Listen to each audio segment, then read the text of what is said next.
elected representatives who get it. People that are in touch with their constituents and understand the reality of our environment. Senator, I'm going to let you introduce yourself, because I'll botch it. Hey, welcome, miners. My name's Herman Baertschiger. I'm Senator District 2, Josephine and Jackson County.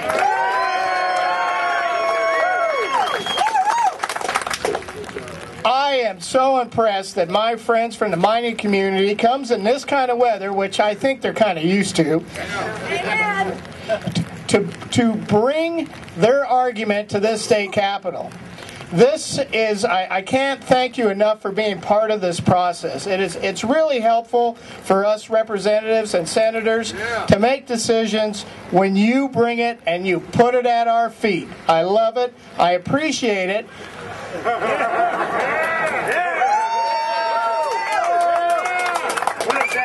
I wish I could be somebody to sit here and talk, but you know what? I think we've been talking too much. It's time to get our message across and do something, and I'm sure in the end it's going to pan out. Thank you very much.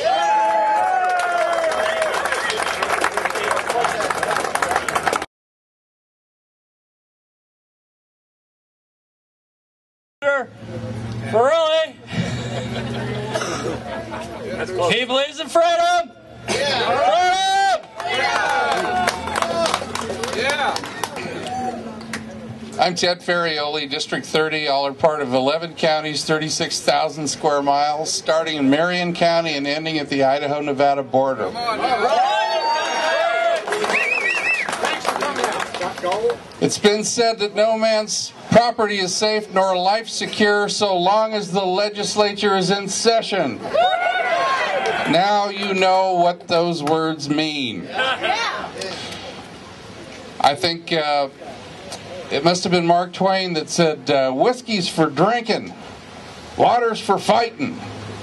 We're in it now, aren't we? Yeah! Okay. My district is probably not more of a mining district than Southern Oregon, but it's affected just the same by all of these wild and scenic river bills. But I will tell you, as the senior member of the Senate, I've been here 17 years, I don't know of a single credible scientific study that shows that recreational placer mining harms salmon or fish or anadromous species or native species. As a matter of fact, most of the miners in my district will tell me anecdotally that the fish kind of like to swim up behind them and eat all the bugs and stuff that comes up. Now, this gentleman corrected me and he was right. I said recreational, but for many of the folks in my district, it's a business. It's how they keep their bodies and souls and their families fed. Bodies and souls together and their families fed. And I just talked to a gentleman here that has a mining supply store. Come on. So let me just point a couple of things out to you. When they came after loggers, I didn't say very much. I did. Lots of other people didn't. And what happened to logging? It's gone. Because of the environmental. The fishermen sort of stood around and watched the logging go away because they were kind of convinced that loggers was killing fish. And then we started to draw circles on the ocean. Remember? Yeah. We're starting to put in the ocean reserves. Yeah. Well, we didn't learn very much when we draw circles on the forest for the spotted owls. We just killed a lot of forest. Yep. And guess what? The spotted owls are dying too. So what was wrong with this picture? The lesson for me is this. Whenever you separate a group of people in advocacy for a natural resource, the resource dies. Let me repeat that. It might be a little complicated. Whenever you separate people who are in advocacy, like you are for mining, from the natural resource dies. All right, so I look back over my career and I think about this. We mandated fish recovery, and we laid that heavy burden on landowners, but it's the cattle rancher and the farmer that are saving the salmon. Amen. Isn't it? Yes. It's not the government. I love that word, government. Let me just tell you one other thing. Here's something I have confidence in. When a miner gets a permit from Dogami, and he has to work with the Department of Fish and Wildlife and the Division of State Lands, that's the most regulated guy in the United States of America. And if he has a permit, he's legal, he isn't harming a thing. All right, so I've been getting lots of mail from you folks, and I appreciate that. I will tell you, I will be happy to vote no on Senate Bill 115, Senate Bill 370, Senate Bill 401, and do everything I can do to help other people understand that this wild and scenic rivers thing is a dodge.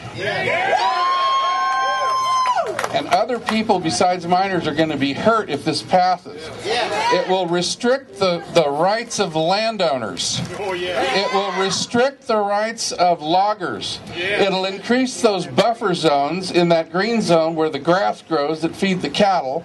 And it'll lengthen more than a tree length away from those creeks and rivers.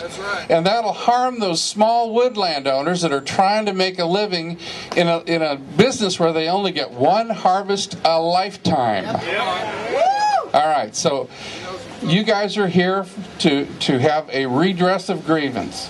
You're here to get to the truth. You're here to assert your rights as citizens. And I will tell you, I saw something interesting about 5 minutes ago as I was coming in through the Capitol building. Dr. Bates was leaving. Otherwise, I'm sure he'd be right here telling you how good those wild and scenic river bills are. All right. Do us all a favor. State your case and keep your cool. Thanks for being here at your house, the state legislature. Thank you.